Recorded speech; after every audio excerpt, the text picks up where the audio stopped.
Bismillahirrahmanirrahim. Assalamualaikum warahmatullahi wabarakatuh. Selamat malam Bapak Ibu sekalian.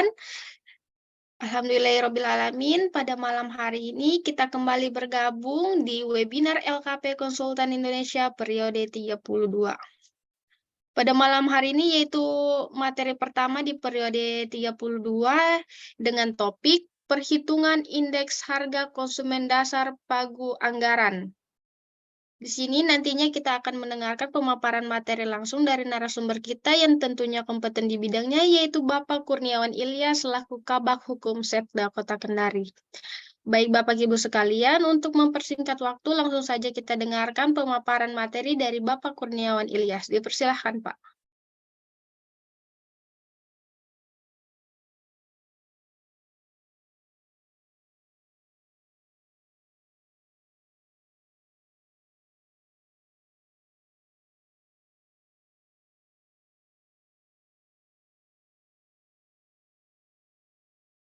Ya, terima kasih moderator. Malam ini adalah periode ke-32 ya.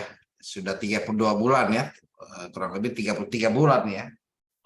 33 bulan kita mendiskusikan dengan materi-materi yang berbeda. Malam ini materinya berkaitan dengan perhitungan indeks harga konsumen sebagai dasar sebenarnya menyusun pagu anggaran ya. Jadi hampir setiap dari kita sebagai perencana ya, sebelumnya saya sebagai auditor memeriksa RKA sebuah SKPD.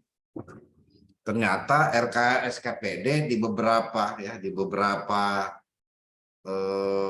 dokumen yang ikut ya, menjadi direview ya, dokumen untuk direview, ternyata dasar pagu anggaran itu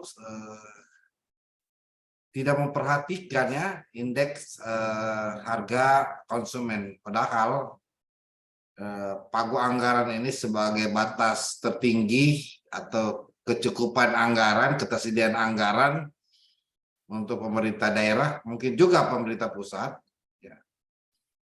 Nah, untuk menghitung ya, harga barang jasa sebagai dasar menghitung atau menetapkan suatu pagu anggaran sendiri. Kita akan membahas dari mana sih dasar hukumnya.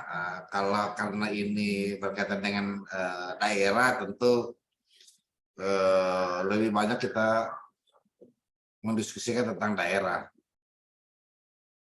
Apa itu indeks harga dan indeks harga konsumen? Nah, di Peraturan Menteri Dalam Negeri, dan itu pasti ya di Peraturan Menteri Keuangan juga, dasar menetapkan standar satuan harga atau secara kumulatif diuraikan atau direkapitulasi dalam bentuk pagu anggaran, maka harus memperhatikan tingkat kemahalan ya yang berlaku satu daerah. Indikatornya, instrumennya adalah bagaimana kita menghitung indeks harga dan indeks harga konsumen. Ini di Peraturan Menteri Dalam Negeri Nomor 77 Tahun 2020. Nah, sebagai mungkin pernah jadi pemeriksa ya, auditor yang saat ini masuk di struktural, untuk pekerjaan setiap tahunnya ya, setiap tahunnya para auditor atau pemeriksa atau APIP ya melihat standar harga satuan ya, yang menjadi dasar penetapan standar harga satuan pemerintah ataupun menjadi standar biaya umum ya, yang ditetapkan oleh kepala daerah melalui peraturan kepala daerah gitu. Jadi dari sinilah kita akan melihat bagaimana kita memahami indeks harga konsumen ya, sehingga hal ini menjadi bahan atau koreksi kita nantinya ketika kita menemukan suatu standar harga satuan yang tidak memperhatikan tingkat kemahalan ataupun indeks harga konsumen. Nah, kalau kita sebelum kita masuk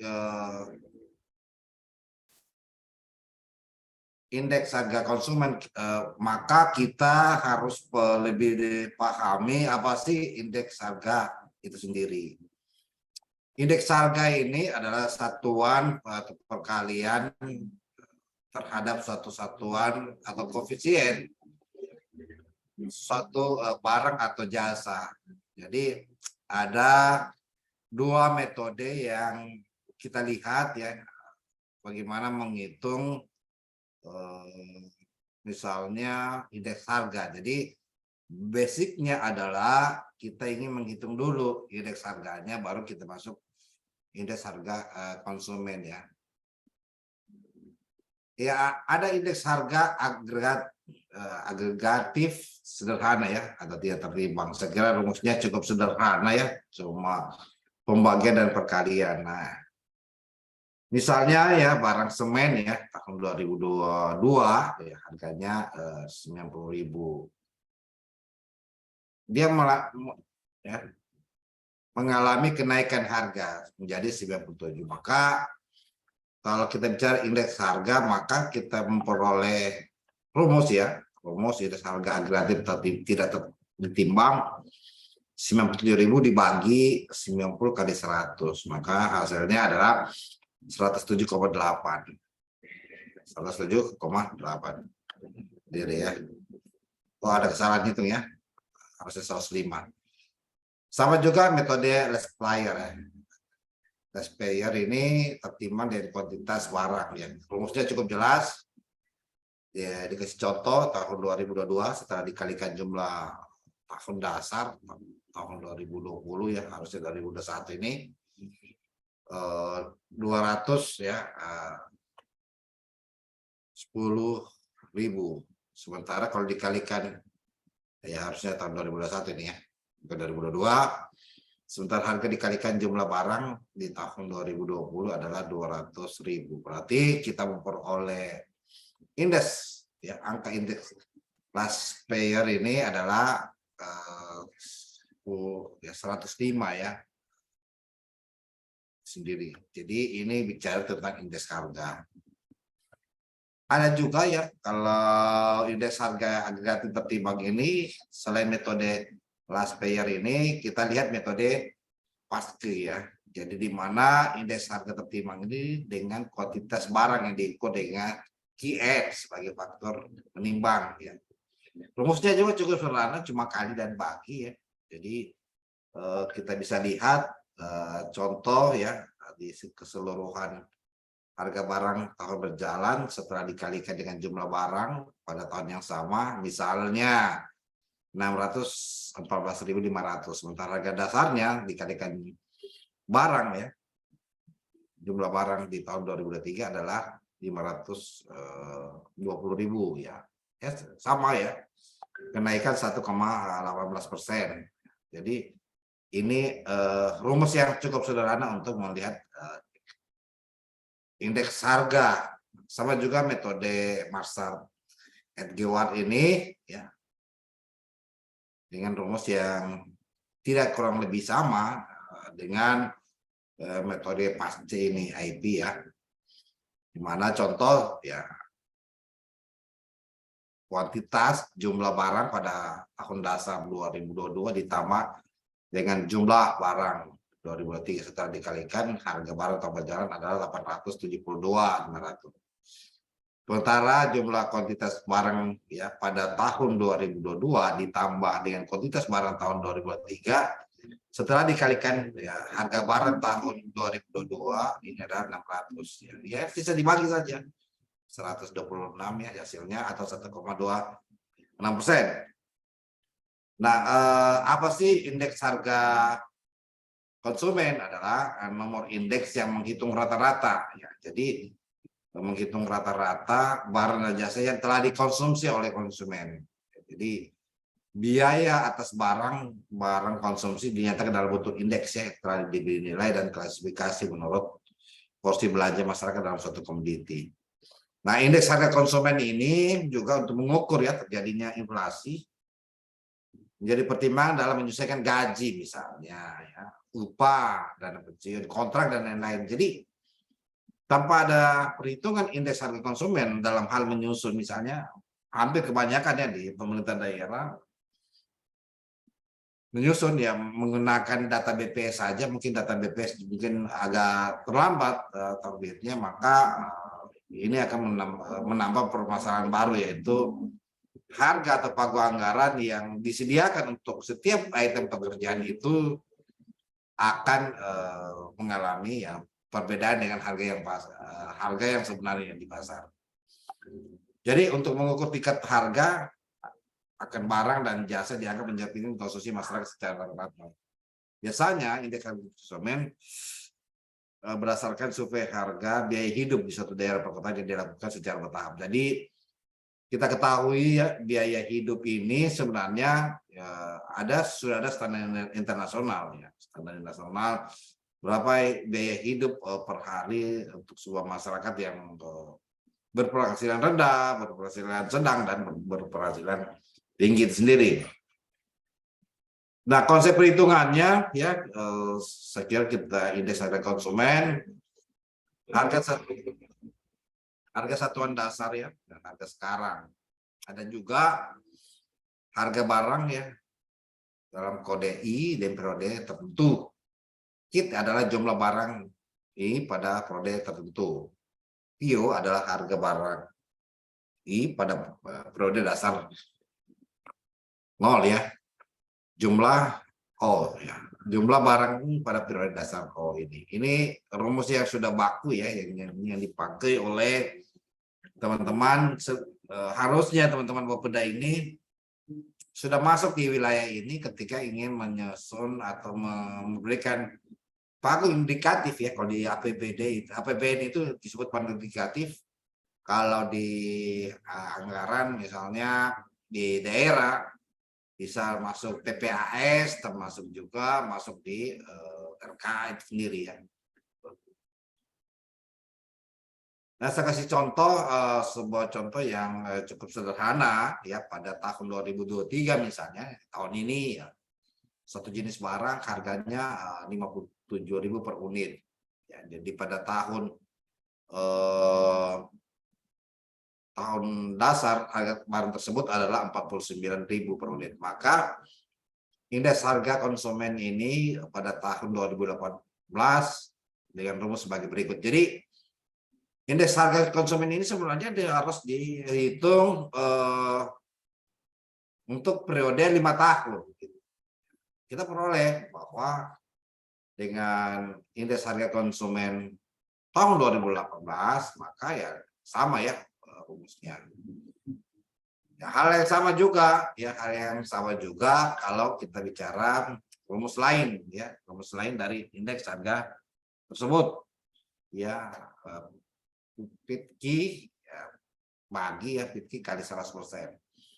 Misalnya indeks harga konsumen tahun 2000 ya 37.000 ya, tentu kita bagi ya dibagi ini PITKI ini kali 100. Jadi indeks harga konsumen di tahun 2000 adalah 1,7415. Angka indeks pada tahun dasar dimulai pada angka 100 ya, angka 100. Maka indeks harga konsumen tahun 2000 100 ya ditambah 1,7415 adalah 1,17415. Itulah tentang harga konsumen ya, indeks harga konsumen. Jadi dalam menghitung tahun dasar ya, indeks harga konsumen tahun dasar digunakan selalu silih berganti setiap 5 tahun ya. Kenapa selalu 5 tahun ya? Ini selalu menjadi pertanyaan, kenapa tidak 2 tahun, 3 tahun, padahal setiap tahun itu mengalami kenaikan. Perlu diketahui ya, adalah setiap tahun juga pemerintah mengambil langkah-langkah ya untuk mengendalikan harga. Makanya dia dihitung periode 5 tahun. Contoh bila ingin menghitung indeks harga konsumen ya tahun 2002 tahun 2023. Jadi tahun dasar itu adalah tahun 99 ya, artinya di bawah dari tahun 2000. Itu konsep awal, konsep bakunya dalam menghitung indeks harga konsumen. Ya, dalam menghitung indeks harga konsumen ya tahun 2020, 2023, maka ya, menggunakan dasar yaitu 2019. Jadi jika nilai awal indeks harga konsumen tahun 2000 hampir sama ya. Dan tahun 2020 itu sendiri. Ini cukup sederhana. Nah, kalau kita memperoleh ini, maka inilah sebagai indeks ini sebenarnya tepatnya adalah koefisien ya, koefisien harga. Kita ingin mengalihkan sebuah barang sehingga menghasilkan berapa nilai pagu anggaran ya terhadap harga satuan itu sendiri. Jadi rumusnya cukup sederhana. Jadi tinggal kita mengalihkan saja harga barang ditambah jadi indeks harga inflasi ya. Jadi kita harus tahu inflasi atau harga konsumen di tahun berjalan itu sendiri. Terima kasih. Saya serahkan kepada moderator. Baik Bapak Ibu, selanjutnya kita beralih ke sesi tanya jawab atau diskusi. Bagi Bapak Ibu yang ingin mengajukan pertanyaan, bisa menuliskan pertanyaannya di kolom chat atau juga bisa langsung mengaktifkan mikrofonnya. Dipersilahkan.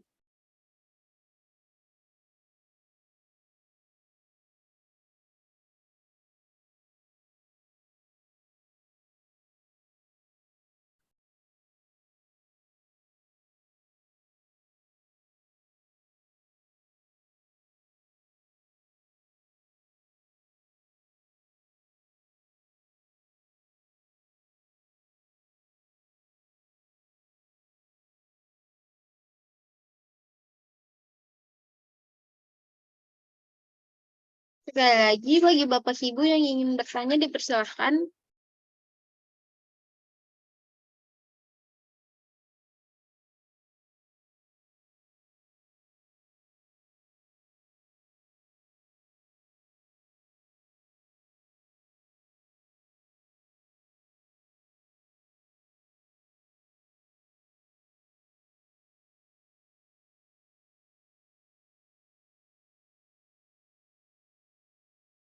Ya, cukup mungkin ya. Saya kira rumusnya sederhana. Ya Pak, suaranya kecil Pak. Cukup mungkin ya. Mungkin ada close statement Pak untuk materi hari ini. Ya, sebenarnya indeks harga konsumen itu cukup sederhana ya rumusnya. Berapa kenaikan dibagi harga dasar sebelumnya dikali 100. Nah, inilah sebenarnya kita bisa jadi bahan untuk menyusun pagu anggaran atau pagu indikatif. Nah, kalau kita menyusun pagu anggaran, pagu indikatif dalam satuan atau dalam bentuk kumulatif itu, maka kalau ketika kita tidak memasukkan indeks harga satuannya tentang kemahalan harga, maka dipastikan pagu tersebut, kegiatan tersebut, pelaksanaan kegiatan tersebut bisa mengalami gangguan atau permasalahan dalam hal pembiayaan untuk paket pekerjaan selanjutnya. Jadi memang kita harus benar-benar memastikan barang atau jasa yang kita akan susun itu, kita harus memperhatikan indeks harga konsumen sendiri. Karena dari dasar itulah pagu indikatif, ya pagu anggaran atau platform anggaran sementara yang menjadi dasar untuk menjadi ya, RAPBD, ya maka disitulah indeks harga konsumen sangat berperan untuk memastikan bahwa nilai pagu anggaran itu sangat ya, memadai untuk menjadikan belanja atau bahan kita pekerjaan, kontrak, dan sebagainya. Itu penjelasannya. Terima kasih. Baik, hadirin sekalian, demikianlah rangkaian webinar pada malam hari ini. Saya ucapkan terima kasih kepada narasumber atas kesediaan waktunya. Saya juga ucapkan terima kasih kepada Bapak Ibu yang sudah meluangkan waktunya untuk bergabung di webinar pada malam hari ini. Semoga ilmu yang didapatkan bisa bermanfaat untuk Bapak Ibu sekalian. Pada akhir kata, saya selaku moderator pamit undur diri. Mohon maaf apabila masih banyak kesalahan dan kekurangan di webinar pada malam hari ini. Wassalamualaikum warahmatullahi wabarakatuh.